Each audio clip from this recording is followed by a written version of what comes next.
L'alba è ancora bassa sul colle. Il fumo dei focolai si alza lentamente dalle case in legno e pietra, mescolandosi alla nebbia che sale dal fossato. Il suono del corno risuona nella valle, è l'ora della dunata. Sotto la torre il signore a cavallo osserva i suoi uomini radunarsi nel cortile. Contadini armati di falci, servi che portano secchi d'acqua e soldati che si allacciano i cinturoni e stringono gli speroni. Un fabbro martella sul ferro e un chierico legge un elenco, mentre una donna attraversa la corte portando del pane caldo avvolto in un panno. Tutto ruota intorno al castello, il cuore pulsante di un intero mondo dove il potere si amministra, la giustizia si dispensa e la vita si organizza. Ed è proprio da qui, tra mura e torri, che bisogna entrare per capire davvero com'era vivere in un castello.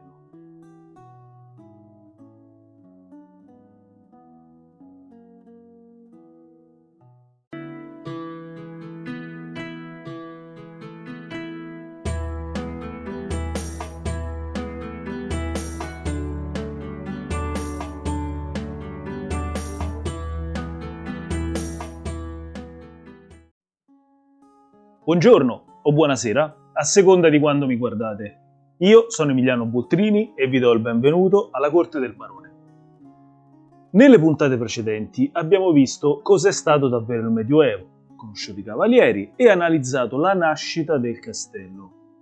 Come già detto, in virtù della complessità dell'argomento, il tema è stato suddiviso in due puntate distinte: cosa sono i castelli e come si vive nei castelli. Se vi siete uniti solo ora al nostro viaggio, vi invito a tornare al capitolo precedente. Lì abbiamo narrato le origini del castello e solo conoscendo quelle radici si può comprendere appieno la vita che vi si svolgeva dentro. Oggi però varchiamo la porta del castello, non per parlare di mura e torri, ma della vita quotidiana, dei diritti e delle comunità che lo abitavano. Tuttavia, prima di proseguire è necessario richiamare, sia pure in sintesi, due questioni centrali e molto complesse della storiografia medievale: il concetto di signoria e il concetto di diritto utile e diritto eminente. Quando parliamo di signoria non stiamo descrivendo un concetto valido in modo assoluto per tutto il Medioevo. Come al solito si parla di un periodo lungo 1000 anni con 1000 sfaccettature. La signoria è una teoria storiografica sviluppata da grandi studiosi come Violante, Tabacco, Martin, Carocci, Venditelli, che insieme ad altri grandi maestri della medievistica internazionale hanno proposto interpretazioni oggi largamente condivise. Ma pur essendo convincenti, restano interpretazioni. È impossibile ridurre la complessità di una società ad una formula. Tuttavia, per signoria si intende l'insieme dei poteri pubblici che un signore, un dominus, esercitava su persone e beni a lui sottoposti.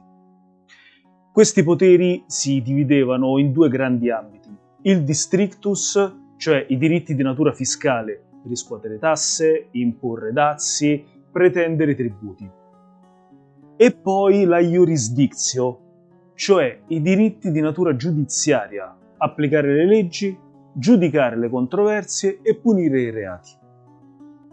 La capacità dei signori di esercitare questi poteri però non nacque all'improvviso, ma si sviluppò lentamente, e soprattutto grazie al modello castrense, perché, come abbiamo visto, il castello non era solo un rifugio che proteggeva, ma era anche uno strumento di controllo che permetteva ai signori di consolidare la propria autorità sugli abitanti che vi vivevano. C'è poi un secondo punto, apparentemente più astratto, ma fondamentale per capire la logica giuridica del Medioevo.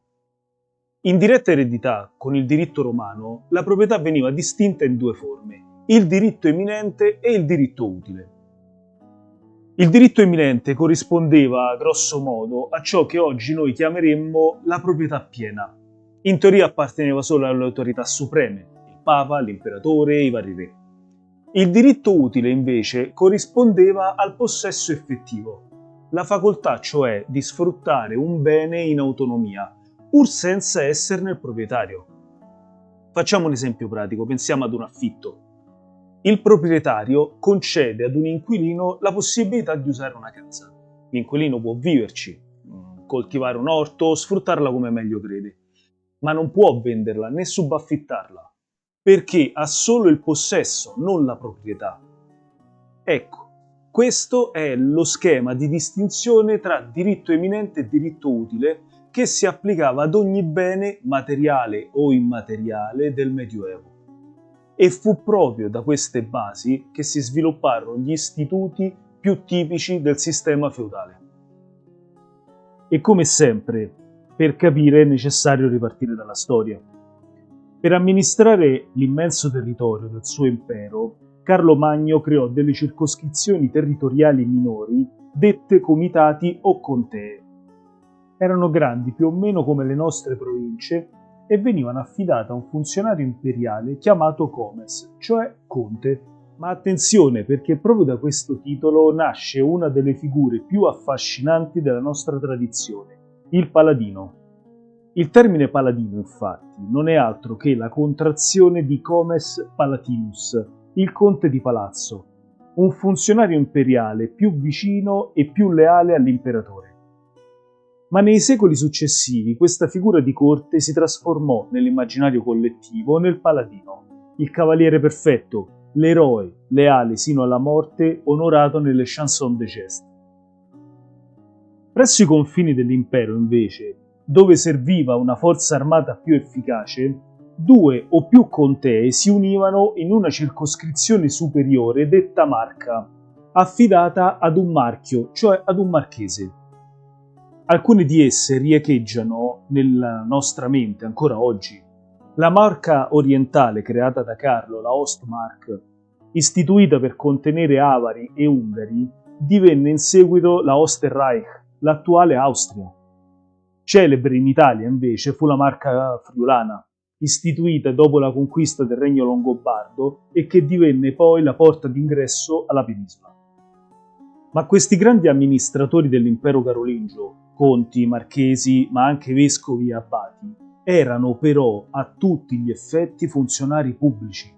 Ricoprivano incarichi amministrativi per nomina diretta dell'imperatore, esercitando di fatto il diritto utile. Ma il diritto eminente restava nelle mani dell'imperatore, che poteva revocare l'incarico in qualsiasi momento.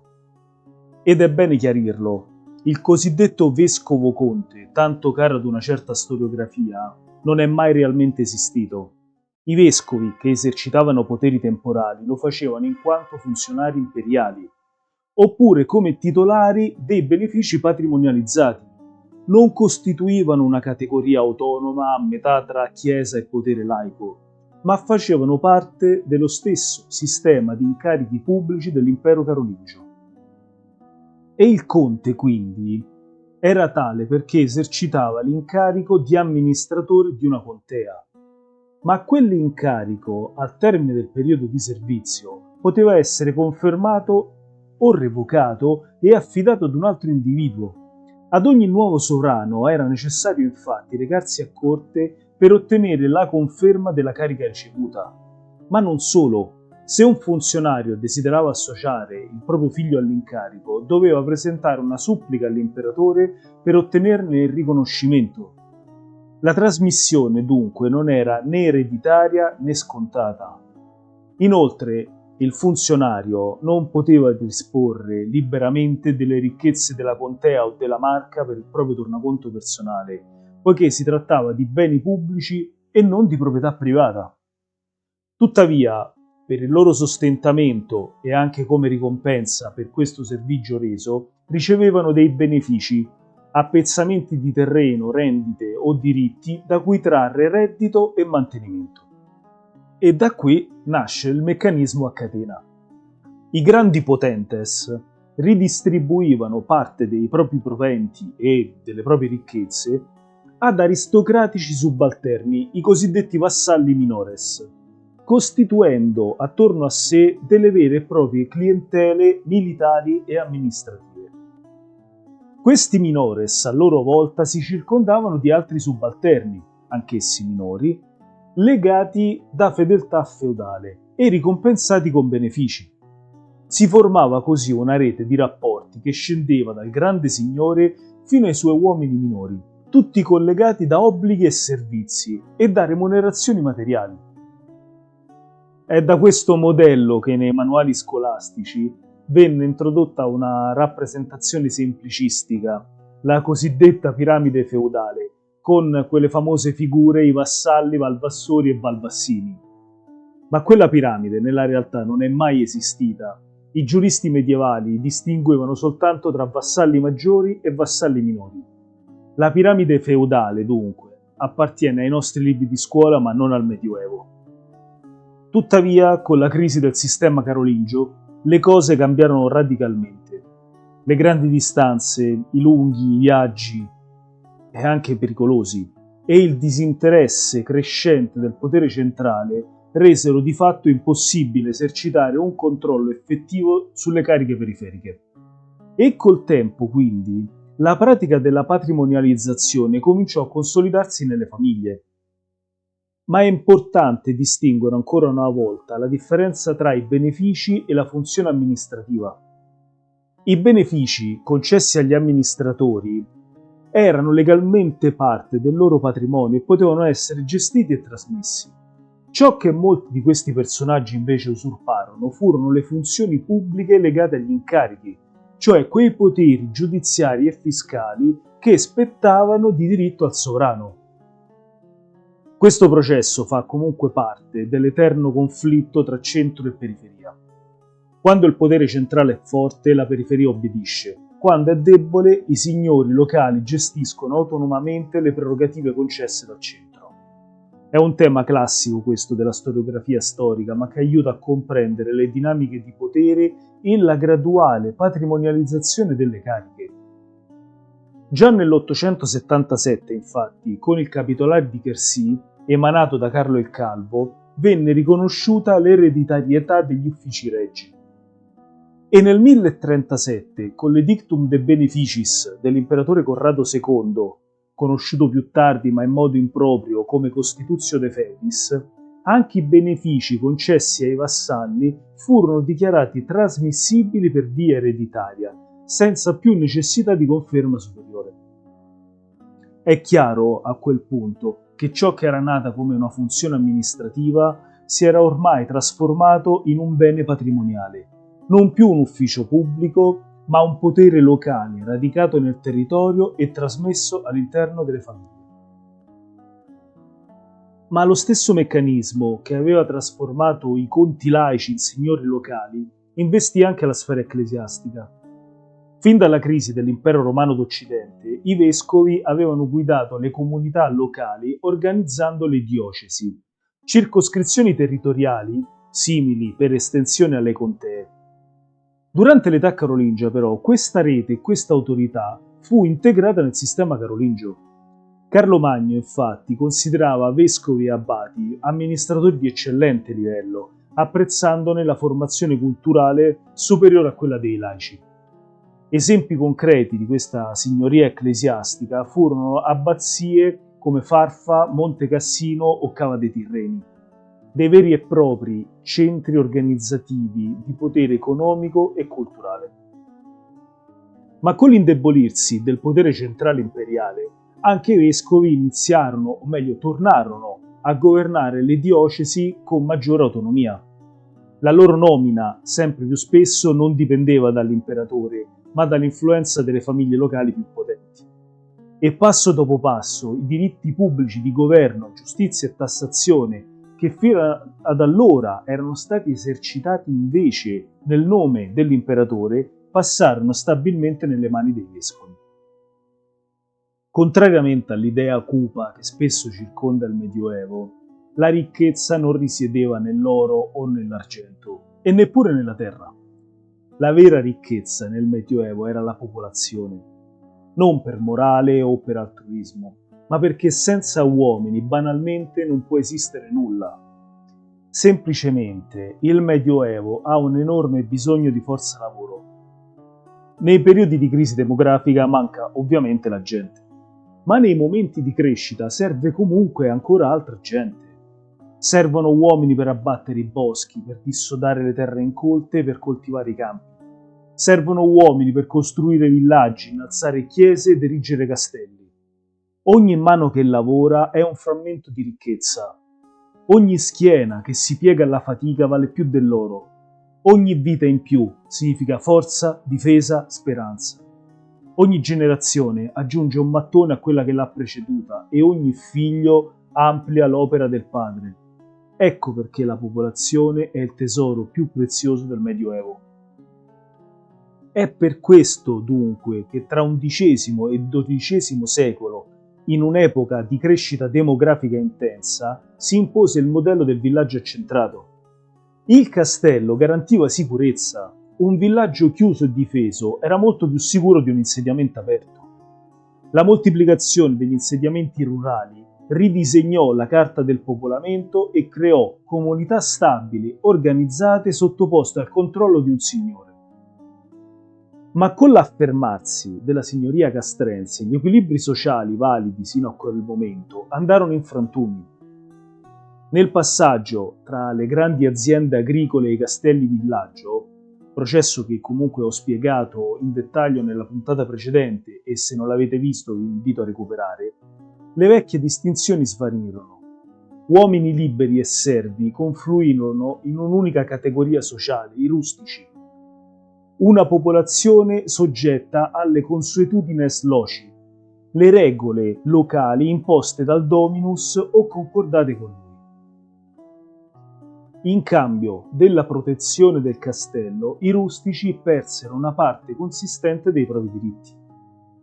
Dalla fine del secolo XI, chi risiedeva in un locus soggiaceva al potere del dominus loci. E locus, che in un primo momento significava soltanto luogo, divenne sinonimo di villaggio. Era il segno di un passaggio decisivo dalla signoria personale alla signoria territoriale. E così, tra potere laico ed ecclesiastico, la signoria si radicò nel territorio fino a modellare l'intera società e il castello divenne il simbolo di questa trasformazione. Ma il potere di un signore non si misurava solo con le mura e le torri, si misurava soprattutto nei diritti che esercitava sulla popolazione del villaggio.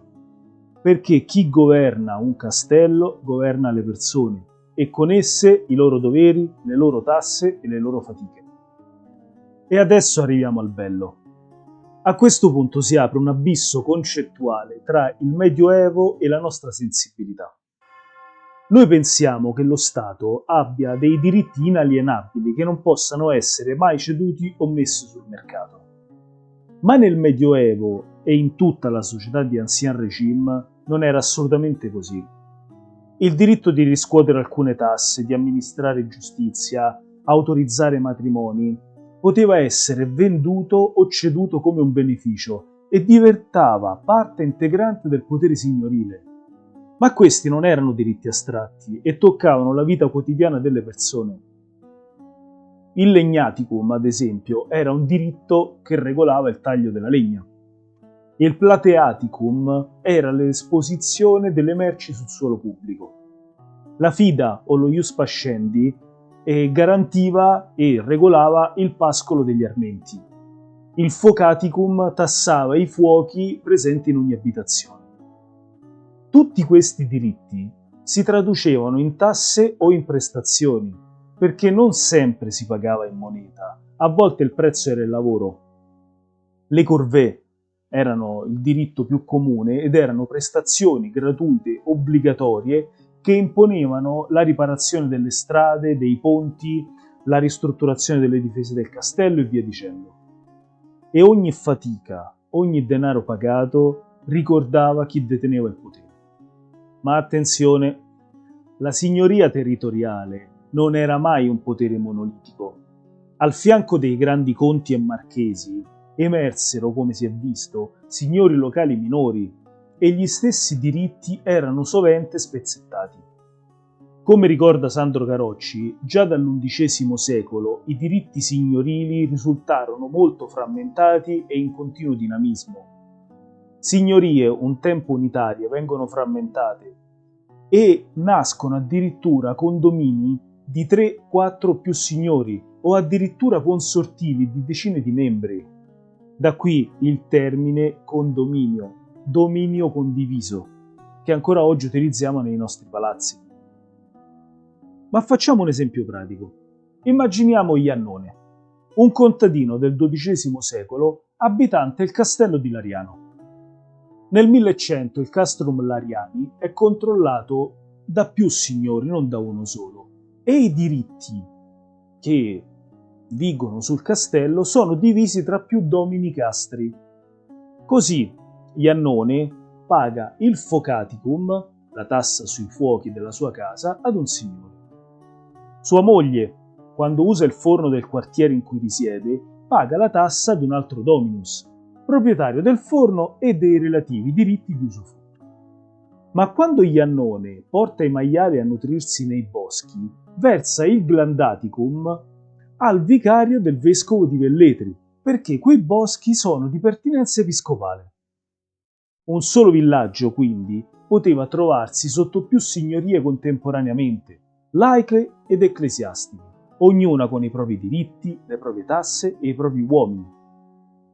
Un tempo tutti questi diritti sarebbero appartenuti ad un unico potere pubblico, ma con la frammentazione delle autorità e con la patrimonializzazione dei poteri, essi divennero la connotazione stessa del potere signorile.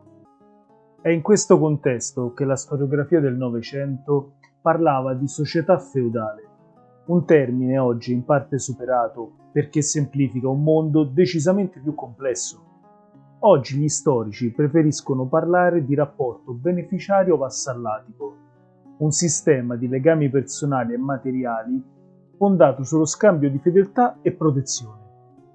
Chi giurava fedeltà ad un potente diventava suo vassallo e otteneva in cambio un beneficium, un bene o un diritto da cui trarre sostentamento.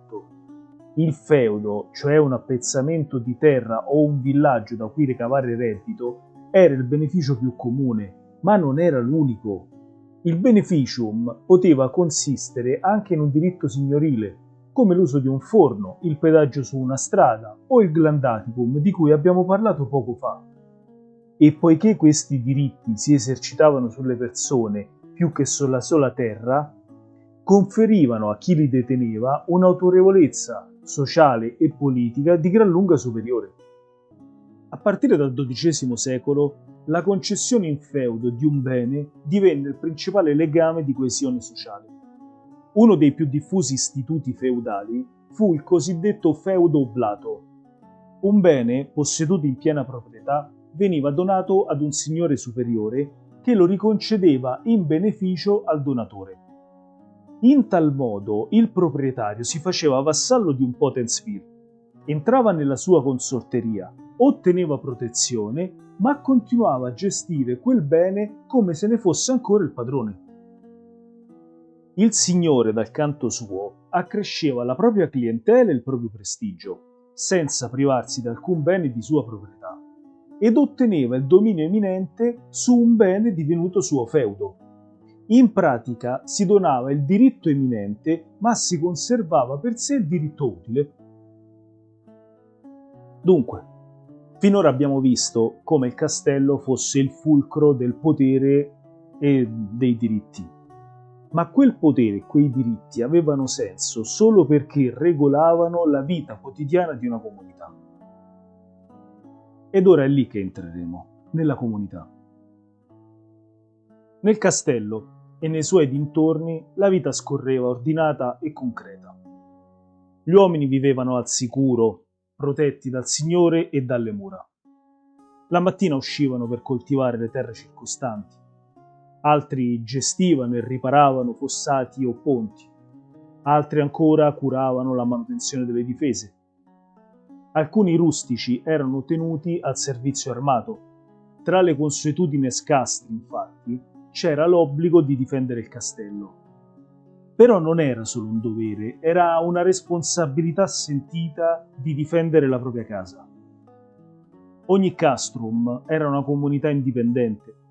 Spesso i signori impedivano la vendita di merci ai castelli vicini per mantenere all'interno del mercato locale prodotti e ricchezze.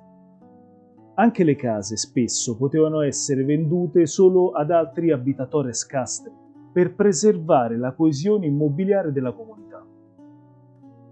Ogni centro tendeva all'indipendenza, ma col tempo si specializzarono. Uno produceva olio, un altro vino, un altro stoffe o utensili. L'olio lampante, ad esempio, era indispensabile per l'illuminazione ed era tra i beni più preziosi.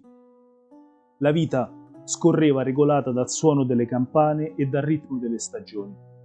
All'imbrunire le porte venivano chiuse e chi arrivava tardi trovava rifugio nelle piccole chiese fuori dalle mura, luoghi di preghiera ma anche di ospitalità.